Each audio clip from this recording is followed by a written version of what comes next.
Well, frustrations keep piling up for truck drivers forced to wait in very long lines for road salt in New Haven.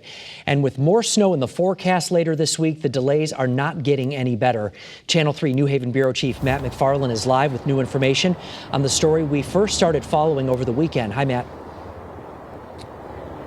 Hi there, Mark. Yeah, once again today they were lined up here on Wheeler Street across Forbes Avenue as well, waiting to get loaded up with salt. This is one of three locations down here by the New Haven port that stores salt and supplies it. Now, we talked with a number of drivers today. They tell us they typically pick up their loads in New London, but with that no longer an option, now they, along with everyone else, are forced to come here to New Haven. For Tom Zymet, the hour drive from Montville to New Haven is not one he looks forward to making, but he and plenty others now have no other choice. Usually we go to New London, it's a lot closer, so we're not burning the fuel. And right down here, you got everybody from the state at one area, so it's like a circus in the morning. That's because with the salt pile at the New London State Pier gone to make way for a redevelopment project, New Haven's Gateway Terminal and the three companies storing and supplying salt here is now the only spot in Connecticut to get this much in demand material. To get one load Friday, we waited 9-10 hours for one load. And we usually do 3 out of New London. We do like 4 or 5 loads a day. While the wait time is down, Gateway tells us they're seeing 650 trucks a day, 500 going to the two companies, Morton and Champion, providing salt for the state DOT and cities and towns. Gateway says it's loading up about 150 private contractors and landscapers. Compared to the weekend, it's a breeze.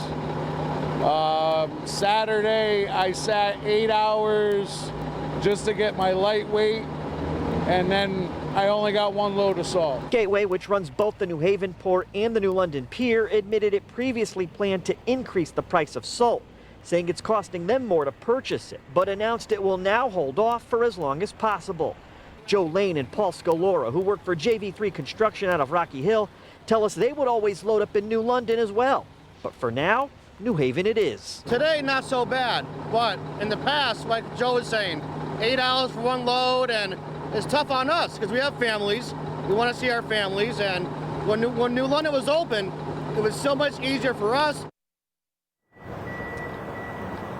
Now, I spoke with the executive director of the Connecticut Port Authority late this afternoon. He says that in the terms of the agreement, the construction for that redevelopment of the New London State Pier, that's going to start next month. That's why the salt had to be out of there.